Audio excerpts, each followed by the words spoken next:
This is it? What is this? Hello? Hello? There's no bill to the subway system. You want to get out of here? Hello दोस्तों, welcome back to the my channel. आज मैं आप लोगों के लिए एक sci-fi mystery movie Brick explain करूंगा। दोस्तों, ब्रिक एक जर्मन मूवी है जो कि इसी महीने रिलीज की गई है। मूवी की कहानी है टिम और ओलिविया के बारे में, जो कि एक रहस्यमय दरवाजे के पीछे अपने ही अपार्टमेंट में फंस जाते हैं। अब वो दोनों उस जगह से बाहर निकल पाते हैं या नहीं, और उन्हें बाहर आने के लिए किन खतरों का सामना करना पड़ता है। तो चलिए दोस्तों, ज्यादा समय ना गुजारते हुए शुरू करते हैं आज की एक्सप्लेनेशन को। तो मूवी की शुरुआत में हम टिम और ओलिविया को देख पाते हैं। यहाँ पे टिम एक वीडियो गेम डेवलपर होता है, वहीं ओलिविया एक आर्किटेक्ट होती है। यहाँ पे हमें दिखाया जाता है कि एक समय टिम और ओलिविया एक दूसरे को काफी ज्यादा पसंद करते थे और इनकी रिलेशनशिप भी काफी ज्यादा अच्छी चल रही थी। लेकिन कुछ महीने पहले जब ओलिविया प्रेग्नेंट थी, तब हॉस्पिटल में उसकी डिलीवरी के दौरान उसका मिसकैरेज हो जाता है, जिसकी वजह से अब इन दोनों में दूरियां बढ़ने लगती हैं, क्योंकि ओलिविया अपने इस इंसिडेंट से काफी ज्यादा ट्रॉमेटाइज हो चुकी थी। जिसके बाद अब मूवी की कहानी प्रेजेंट समय में लौट आती है और अब हम ओलिविया को देखते हैं, जो कि टिम के साथ कुछ वक्त गुजारना चाहती थी ताकि वो अपने रिश्ते को एक बार फिर से ठीक कर सके। वहीं दूसरी तरफ हम टिम को देखते हैं, जो कि अब ओलिविया के ऊपर उतना ध्यान नहीं दे रहा था और वो अपना पूरा समय अपने वीडियो गेम डेवलपिंग में ही लगाता था। और अब अगले ही सीन में टिम और ओलिविया अपने बिल्डिंग के बाहर आते हैं, जहाँ पर उनकी मुलाकात फ्रीडमैन नाम के एक आदमी से होती है। तभी हमें पता चलता है कि इनकी बिल्डिंग में पिछले 3 महीने से कुछ रेनोवेशन का काम चल रहा था और इस रेनोवेशन की जिम्मेदारी फ्रीडमैन के पास होती है। और अब फ्रीडमैन टिम और ओलिविया से बताता है कि फाइनली आज उनका रेनोवेशन कंप्लीट हो जाएगा। अब ये लोग आपस में बात कर ही रहे थे कि तभी टिम और ओलिविया को आसमान में कुछ हेलीकॉप्टर और ढेर सारी गाड़ियां शहर की दूसरी तरफ जाती हुई दिखाई देती हैं। और अब हमें पता चलता है कि शहर में किसी बड़ी बिल्डिंग में आग लग चुकी थी और ये सारी गाड़ियां वही जा रही थी। लेकिन टिम और ओलिविया इस बात को नजरअंदाज कर देते हैं। और अब अगले ही सीन में ओलिविया टिम को बताती है कि वो अपने साथ एक पुरानी वैन को लेकर आई है, जहाँ पे अब टिम उस वैन को देखता है और उन्हें पता चलता है कि इस वैन को उन्होंने तब खरीदा था जब इनके रिश्ते बहुत अच्छे हुआ करते थे। लेकिन जब ओलिविया का मिसकैरेज हुआ, तब इनके बीच दूरियां बढ़ने लगी, जिसके बाद उन्होंने इस वैन को बेच दिया था। लेकिन अब ओलिविया इस वैन को वापस ले आई थी और अब उसमें बैठने के बाद ओलिविया टिम को बोलती है कि ये दोनों अपनी जॉब छोड़ दे और कुछ समय के लिए पेरिस में जाकर के शिफ्ट हो जाएं। यहाँ पे ओलिविया कोशिश कर रही थी अपने रिश्तों को सुधारने के लिए, लेकिन ये सुनने के बाद टिम उसके लिए मना कर देता है, क्योंकि यहाँ पे टिम का कहना होता है कि अभी उसे गेम डेवलपमेंट में और भी काम करना है। और इतना बोलने के बाद टिम वहाँ से चला जाता है। अब जाहिर तौर पर टिम की ये बात सुनकर के ओलिविया बहुत ज्यादा दुखी थी, इसीलिए अब वो भी पेरिस जाने का ख्याल अपने दिमाग से निकाल देती है। जिसके बाद ये सीन यहीं पे कट हो जाती है। अब अगले ही सीन में हम उसी रात को टिम को सोते हुए देखते हैं, लेकिन तभी टिम को कोई आवाज सुनाई देती है, जिसकी वजह से उसकी नींद खुल जाती है। तभी टिम देखता है कि ओलिविया अकेले ही तैयार होकर के पेरिस के लिए निकल रही थी और अब टिम ओलिविया को रोकने की कोशिश करता है, पर यहाँ पे ओलिविया बताती है कि अब उनका रिश्ता खत्म हो चुका है। और इतना बोलने के बाद ओलिविया वहाँ से जाने लगती है, पर जैसे ही वो दरवाजा खोलती है, वो दोनों देख पाते हैं कि कोई अनजान ब्रिक से पूरी दीवार कवर थी। और अब ये दोनों बुरी तरीके से परेशान उस ब्रिक को तोड़ने की कोशिश करते हैं, लेकिन इस ब्रिक के ऊपर ड्रिल मशीन का इस्तेमाल करने पर एक स्क्रैच भी नहीं आता है। और अब ब्रिक के आ जाने से अनजान कारण से इनका वाईफाई और मोबाइल नेटवर्क भी जा चुका था। वहीं दूसरी तरफ टिम और ओलिविया अब नॉर्मल दीवार में ड्रिल मशीन से छेद करके बाहर निकलने की कोशिश करते हैं, पर उन्हें पता चलता है कि वहां पर भी वो ब्रिक आ चुकी थी। और ये देखने के बाद अब इन्हें समझ में आता है कि शायद इस अनजान ब्रिक ने इनके पूरे कमरे या इनकी पूरी बिल्डिंग को चारों तरफ से घेर लिया है। वहीं दोस्तों, ये सब कुछ देखने के बाद हमें समझ में नहीं आता है कि आखिर अचानक ये ब्रिक आए कहां से और यहाँ पे चल क्या रहा है। इन सभी चीजों का जवाब हमें वीडियो के आखिर में मिल जाएंगे, इसीलिए वीडियो को लास्ट तक जरूर देखें। जिसके बाद अब अगले ही सीन में हम टिम को देखते हैं, जो कि अपना मोबाइल फोन यूज करते हुए ब्रिक के पास जाता है और तभी अचानक उसका मोबाइल फोन ग्लिच करने लगता है। और ये देख करके टिम समझ पाता है कि शायद इस ब्रिक के जरिए कोई इलेक्ट्रोमैग्नेटिक पल्स रिलीज हो रही थी। अब इससे पहले कि टिम कुछ और सोच पाता, तभी उसे बगल के कमरे से कोई तो चिल्लाने की आवाज आती है। जिसके बाद ये दोनों उसी कमरे की तरफ ड्रिल करते हैं और अब हम देख पाते हैं कि अनजान कारण से उस दीवार में ड्रिल हो जाता है। यहाँ पे ये दीवार बिल्डिंग के दूसरे कमरे की थी। यहाँ पे दीवार के दूसरी तरफ वाले रूम में मार्विन और एना नाम के कपल थे जो कि यहाँ पे छुट्टियां मनाने के लिए आए थे, पर ब्रिक की वजह से ये भी यहाँ पे फंस चुके थे। वहीं दोस्तों हमें समझ में नहीं आता है कि आखिर इस वाली वॉल में ड्रिल कैसे हो पाया। इन सभी सवालों के जवाब मैं वीडियो के आखिर में दूंगा। वहीं अगले ही सीन में हम जान पाते हैं कि मार्विन एक ड्रग एडिक्ट है, लेकिन यहाँ पे ड्रग्स लेने के अलावा वो एक अच्छा आदमी है और अब सभी लोग इस ब्रिक के अंदर फंस चुके थे। वहीं टिम और ओलिविया उस ब्रिक को तोड़ने की काफी कोशिश करते हैं पर उसमें नाकामयाब रहते हैं। लेकिन उसी दौरान टिम नोटिस करता है कि हर ब्रिक में जो कि कमरे के डोर को लॉक कर रहा है उसमें 4 परफेक्टली स्क्वायर ब्रिक है जहां से सबसे ज्यादा मात्रा में इलेक्ट्रोमैग्नेटिक पल्स रिलीज हो रही थी। और अब इस स्क्वायर ब्रिक की जांच करने के लिए टिम और ओलिविया घर में सभी मेटल की चीजों को इस स्क्वायर में चिपका देते हैं, जो कि इनकी सबसे बड़ी गलती साबित होती है क्योंकि अब देखते ही देखते वो ब्रिक सारी मेटल की चीजों को रिपेल करती है, जिसकी वजह से टिम बुरी तरीके से जख्मी हो जाता है पर वो ओलिविया को बचा लेता है। लेकिन इसमें टिम को भी ज्यादा चोट नहीं आती है, जिसके बाद ओलिविया तुरंत ही टिम के जख्मों की मरहम पट्टी करती है। वहीं अगले ही सीन में हम मार्विन को देखते हैं जो कि अब ड्रग के ओवरडोज की वजह से बुरी तरीके से चिल्लाने लगता है। ये देख करके टिम और ओलिविया उसे शांत करने की कोशिश करते हैं, लेकिन जब वो शांत नहीं होता है तब टिम अपने ही दीवार में बड़ा सा होल बना करके मार्विन के कमरे में आ जाता है और उसे रोकने के लिए उसके हाथों को बांध देता है। यहाँ पे मार्विन की वाइफ एना का कहना होता है कि मार्विन एक अच्छा इंसान है, बस उसे ड्रग्स लेने की एक बुरी लत लग चुकी है। और अब टिम और ओलिविया एक बार फिर से यहाँ से निकलने की कोशिश करते हैं। वहीं टिम कमरे की तलाशी लेता है जहाँ पर उसे एक हथौड़ा मिल जाता है और अब टिम हथौड़े से उस ब्रिक के ऊपर कई वार करता है पर उस पे एक खरोच तक नहीं आती है। यहाँ पे हमें पता चल पाता है कि ये ब्रिक काफी ज्यादा मजबूत और हाईली एडवांस है और ये लोग इसे तोड़ नहीं सकते हैं। वहीं दूसरी तरफ अभी भी ये लोग यहाँ पे फंसे हुए थे और ओलिविया हर हाल में यहाँ से निकलना चाहती थी। वहीं अब ओलिविया को याद आता है कि उनकी ये बिल्डिंग 1897 के दौरान बनाई गई थी और उस जमाने में यहाँ पर एक अंडरग्राउंड शेल्टर हुआ करता था जो कि शहर के बाहर निकलता था। अब यहाँ पे ओलिविया सभी को बताती है कि अगर वो लोग बिल्डिंग की छत को तोड़ते हुए सीधे उस बेसमेंट में पहुंच जाएं तो वो लोग उस शेल्टर में जा सकते हैं जहां से वो लोग आसानी से इस बिल्डिंग से बाहर निकल सकते हैं। और अब ये सुनने के बाद टिम तुरंत ही वहां की छत को तोड़ने लगता है और थोड़ी ही देर बाद वो अपने नीचे वाले अपार्टमेंट में पहुंच जाते हैं। ये अपार्टमेंट लिया नाम की एक लड़की का था जो कि अपने दादाजी ऑसवाल्ड के साथ रहती थी और इनका अपार्टमेंट भी ब्रिक की वजह से कवर्ड था। और अब इनके नीचे आते ही ऑसवाल्ड इनके ऊपर गन तान देते हैं क्योंकि उन्हें ऐसा लगता है कि वो उन्हें लूटने आए हैं। यहाँ पे ऑसवाल्ड अच्छी तरह से जानते थे कि यहाँ से निकल पाना शायद नामुमकिन है, इसीलिए उन्हें सरवाइव करने के लिए ढेर सारे फूड की जरूरत होगी, इसीलिए ऑसवाल्ड उन्हें वहाँ से जाने के लिए बोलते हैं। लेकिन यहाँ पे लिया अपने दादाजी को रोक लेती है और ये सभी लोग मिल करके इनके नीचे वाले अपार्टमेंट की छत को तोड़ने लगते हैं। पर तभी टिम की नजर वहाँ पर स्मोक डिटेक्टर पे पड़ती है जो कि दीवार के साथ ही टूटा था और जब टिम उस स्मोक डिटेक्टर को खोल के देखता है तब उसके अंदर एक कैमरा मिलता है और अब हमें पता चलता है कि उनके ऊपर कोई तो नजर बनाए रखा था। ये देखने के बाद टिम गुस्सा हो जाता है और वो छत को तोड़ने के बजाय बगल की अपार्टमेंट की दीवार को तोड़ने लगता है। यहाँ पे हमें पता चलता है कि बगल वाली अपार्टमेंट की दीवार फ्रीडमैन की थी। अब अगर आपको याद होगा तो फ्रीडमैन वही इंसान था जिसे इस बिल्डिंग के रेनोवेशन का काम दिया गया था और शायद उसी ने यहाँ पर ये कैमरा लगाया होगा। और अब दीवार को तोड़ने के बाद टिम अपने साथियों के साथ फ्रीडमैन के कमरे में आ जाता है, लेकिन अंदर आने के बाद टिम के होश उड़ जाते हैं क्योंकि फ्रीडमैन वहाँ पे मरा पड़ा था और अनजान कारण से उसके दोनों हाथ भी कटे हुए थे।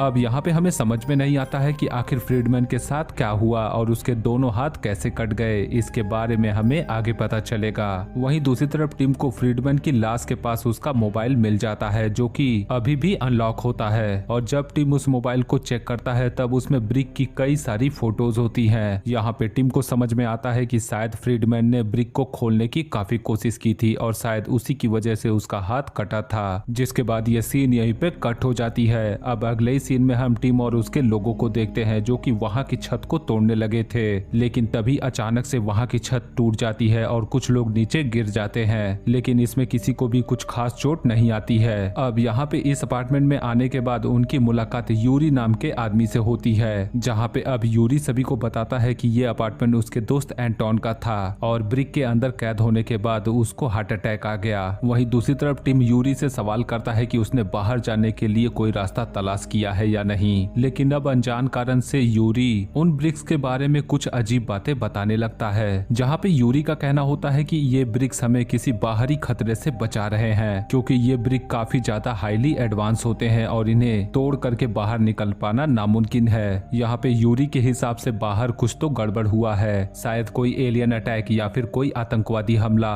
और अगर इन्हें अपनी जान बचानी है तो उन्हें ब्रिक के अंदर ही रहना होगा। लेकिन यहाँ पे किसी को भी यूरी की बात मंजूर नहीं थी, इसीलिए टिम और ओलिविया अपने साथियों के साथ मिलकर के ग्राउंड फ्लोर को भी तोड़ करके सीधे बेसमेंट में आ जाती है। पर बेसमेंट में आने के बाद भी उनकी पूरी मेहनत पे पानी फिर जाता है, क्योंकि अब वो देख पाते हैं कि बेसमेंट के बाहर जाने वाले रास्ते पर भी ब्रिक होती है। और अब ये देख करके मार्विन बुरी तरीके से गुस्से में आ जाता है और सभी के ऊपर हमला करने लगता है। ये देख करके ऑसवाल्ड अपनी गन निकाल लेते हैं और मार्विन को शांत करने की कोशिश करते हैं, लेकिन तभी मार्विन ऑसवाल्ड की गन छीन करके ब्रिक की ओर कई गोलियां चलाता है। लेकिन अब ब्रिक की इलेक्ट्रोमैग्नेटिक पल्स की वजह से वो गोलियां रुक जाती हैं, जिसके बाद ब्रिक उन गोलियों को रिपल कर देता है। ये देख करके टिम सभी को नीचे झुकने को बोलता है। यहाँ पे सभी लोग तो बच गए थे, पर सारी गोलियां ऑसवाल्ड को लग जाती हैं, जिसकी वजह से अब मिस्टर ऑसवाल्ड की वहीं पे मौत हो जाती है। ऑसवाल्ड की मरने की वजह से लिया अब बुरी तरीके से टूट चुकी थी और वो अपने दादाजी की मौत के लिए मार्विन को दोष देने लगती है। वहीं दूसरी तरफ हम यूरी को देखते हैं, जो कि अनजान कारण से स्माइल कर रहा था, जिसके बाद ये सीन यहीं पे कट हो जाती है। अब अगले ही सीन में हम सभी लोगों को ग्राउंड फ्लोर पर चुपचाप बैठे हुए देखते हैं, क्योंकि यहाँ से बाहर निकलने का आखिरी रास्ता भी इनके पास से जा चुका था और अब इन्हें समझ में नहीं आता है कि ये लोग आखिर बाहर कैसे निकलेंगे। वहीं दूसरी तरफ यूरी अभी भी ये बताने में लगा हुआ था कि उन्हें इन ब्रिक के अंदर ही रहना चाहिए, लेकिन यहाँ पे टिम और ओलिविया और सभी लोग यूरी की बात से राजी नहीं होते हैं और एक बार फिर से यहाँ से बाहर निकलने की कोशिश करने लगते हैं। और अब ब्रिक को ओपन करते दौरान टिम को यूरी के कमरे में एंटोन के कुछ ड्राइंग्स मिलते हैं, जिसके जरिए टिम को पता चलता है कि एंटोन उन ब्रिक को खोलने की काफी कोशिश कर चुका था और शायद उसी ने ये ड्राइंग्स बनाए थे। वहीं दूसरी तरफ ओलिविया घर की तलाशी ले रही थी, जिसमें वो एंटोन के एक आईडी कार्ड को ढूंढ लेती है, जिससे ओलिविया को पता चलता है कि एंटोन किसी इप्सिलॉन नैनो डिफेंस कंपनी में काम करता था। अब दोस्तों इस कंपनी का ब्रिक से क्या लेना देना है, इसके बारे में हमें आगे पता चलेगा। वहीं दूसरी तरफ हम टिम को देखते हैं, जिसकी छानबीन के दौरान उसे पता चलता है कि उसके अपार्टमेंट का साइज काफी ज्यादा छोटा है, जिसकी वजह से टिम छानबीन करता है, जिसमें उसे पता चलता है कि वहाँ पर कोई सीक्रेट दरवाजा है। वहीं दूसरी तरफ टिम को वहाँ पर एक रिमोट मिल जाता है। वहीं रिमोट के ऊपर लगे हुए फिंगरप्रिंट के जरिए टिम उसके पासवर्ड को गेस कर लेता है, जिसके जरिए वो दरवाजे को ओपन कर पाता है। और अब उस सीक्रेट कमरे में आने के बाद सभी लोगों को वहाँ पर कुछ कंप्यूटर्स दिखाई देते हैं, जिसमें सभी कैमरों की रिकॉर्डिंग होती है और ये वही कैमरे थे जो कि सभी स्मोक डिटेक्टर के अंदर लगे हुए थे, यानी कि एंटोन सभी के ऊपर सीक्रेटली ही नजर बनाए हुए था। वहीं अगले ही सीन में हम लिया को देखते हैं, जो कि एंटोन के पास ही बैठी होती है। तभी लिया नोटिस करती है कि एंटोन के गले पे कोई स्कार्फ बंधा हुआ था। ये बात उसे काफी ज्यादा अजीब लगती है और वो तुरंत ही उस स्कार्फ को हटाती है और लिया एंटोन के बॉडी को देख करके डर जाती है, क्योंकि अब उसे पता चलता है कि एंटोन की मौत हार्ट अटैक से नहीं हुई थी, बल्कि यूरी ने उसका गला घोट करके उसकी जान ले ली थी। अब इससे पहले कि लिया सभी को यूरी की सच्चाई बता पाती, तभी यूरी वहाँ पे आ जाता है और वो लिया को बेरहमी से मार देता है। वहीं दूसरी तरफ टिम और ओलिविया सभी फुटेजेस को देखने की कोशिश कर रहे थे। वहीं अगले ही सीन में हम मार्विन को देखते हैं, जो कि लिया को ढूंढते हुए यूरी के कमरे में आ जाता है। मार्विन वहाँ पे लिया को मरा हुआ पाता है और अब यूरी अचानक से उसके ऊपर भी हमला कर देता है। अब इससे पहले कि यूरी मार्विन की जान ले पाता, टिम और ओलिविया फुटेज में देख लेते हैं कि यूरी ने ही अपने दोस्त एंटोन की जान ली थी, जिसके बाद टिम तुरंत ही यूरी के कमरे में आकर के मार्विन को बचाता है और वो यूरी को भी बंदी बना लेता है। और अब टिम देखता है कि वहाँ पे आने से पहले यूरी ने कुछ नोट्स को जला दिया था। यहाँ पे शायद इस नोट में ब्रिक को ओपन करने के इंस्ट्रक्शन थे, जिसके बाद अब टिम और मार्विन यूरी को टॉर्चर करते हैं ताकि वो ब्रिक को ओपन करने की सीक्रेट उन्हें बता दे, पर लगातार उसे टॉर्चर करने के बाद भी वो ब्रिक की सीक्रेट नहीं बताता है। जिसके बाद टिम और ओलिविया एंटोन के फुटेज को चेक करते हैं, जिसमें टिम नोटिस करता है कि एंटोन ने ब्रिक को ओपन करने की सीक्रेट लैपटॉप के जरिए अपने मोबाइल में ट्रांसफर की थी। पर यहाँ पे परेशानी वाली बात तो ये होती है कि यूरी ने पहले ही एंटोन के फोन को तोड़ दिया था, जिसके बाद अब टीम एंटोन के फोन को टूटने के बाद भी उसके डेटा को रिकवर करने की कोशिश करता है और काफी देर की कोशिश के बाद टीम उसको रिकवर करने में कामयाब हो जाता है, जहाँ पर उसके डेटा में एक एप्लीकेशन मिलती है जो कि इप्सिलॉन कंपनी की थी। टीम तुरंत ही उस एप्लीकेशन को अपने मोबाइल में इंस्टॉल करता है और उस एप्लीकेशन को ओपन करने के बाद वो ब्रिक के उन स्क्वायर को स्कैन करने लगता है, जैसे कि हम किसी भी पेमेंट के लिए किसी बारकोड को स्कैन करते हैं। यहाँ पे टीम नोटिस करता है कि उस एप्लीकेशन के जरिए जब वो ब्रिक को स्कैन करते हैं तब एप्लीकेशन उसी स्क्वायर ब्रिक को हाईलाइट करता है और ब्रिक के हर बॉक्स को टच करने पर मोबाइल की फ्लैशलाइट फ्लैश होती थी, जो कि शायद किसी कोड की तरह होता है, जहाँ पे पहले बॉक्स को टच करने पर एक फ्लैश होता है, दूसरे पे 2 फ्लैश होता है, वहीं तीसरे पे 6 फ्लैश होते हैं। और ये देखने के बाद टीम तुरंत ही उन सारे स्क्वायर को रैंडमली ही टच करता है, जिसकी वजह से अब वो नोटिस कर पाता है कि वो ब्रिक अपना शेप बदलने लगती है और एक प्लेन दरवाजे में बदल जाती है। ये देख करके एना उस ब्रिक के अंदर अपना हाथ डाल देती है, ये सोच करके कि शायद ब्रिक अब ओपन हो चुकी है और वो लोग बाहर जा सकते हैं। ब्रिक तुरंत ही अपने ओरिजिनल स्टेट में आने लगता है और ये देख करके सभी लोग एना को बाहर खींचने की कोशिश करते हैं, पर ब्रिक के बंद होते ही उसका हाथ कट जाता है। अब एना का हाथ कटने की वजह से वो वहीं पे गुजर जाती है और एना को मरा हुआ देख करके मार्विन बुरी तरीके से टूट जाता है और अब वो अपने पूरे गुस्से में टीम की गन लेकर के तुरंत ही यूरी को शूट कर देता है, जिसकी वजह से अब यूरी भी मारा जाता है। वहीं दूसरी तरफ एना के मरने के बाद मार्विन अब पूरी तरीके से अकेला हो चुका था, इसीलिए अब वो उसी गन से खुद की भी जान ले लेता है। अब दोस्तों यहाँ पे एना के कटे हुए हाथ को देख करके हमें पता चलता है कि शायद एंटोन ने भी ब्रिक को ऐसे ही खोलने की कोशिश की होगी, जिसकी वजह से उसके भी हाथ कट गए होंगे। और अब अगले ही सीन में हम टिम और ओलिविया को देखते हैं और सभी के मरने के बाद अब यही दोनों बचे थे। ये दोनों अब बुरी तरीके से थक चुके थे और शायद उन्हें ऐसा लगता था कि वो लोग यहाँ से बाहर नहीं निकल पाएंगे। और अब टिम ओलिविया से कन्फेस करता है कि अगर वो लोग यहाँ से बाहर निकल जाते हैं तो वो लोग अपने रिलेशनशिप को एक बार फिर से सुधारेंगे। वहीं दूसरी तरफ टिम और ओलिविया को अब ये लगने लगा था कि वो लोग यहाँ से कभी बाहर नहीं निकल पाएंगे, पर तभी टिम के दिमाग में कोई आइडिया चमकता है और वो तुरंत ही एंटोन के उसी फुटेज को देखता है जिसमें वो ब्रिक को ओपन करने की कोशिश कर रहा था, जहाँ पे जब एंटोन उस ब्रिक को ओपन करने के लिए उस स्क्वायर को टच करता है तब उसे कई फ्लैश दिखाई देते हैं। और अब टिम को समझ में आ जाता है कि इस स्क्वायर को एक पर्टिकुलर ऑर्डर में प्रेस करने पर ही ब्रिक ओपन होती है। वहीं अब फुटेज के जरिए टिम को पता चल जाता है कि कौन सा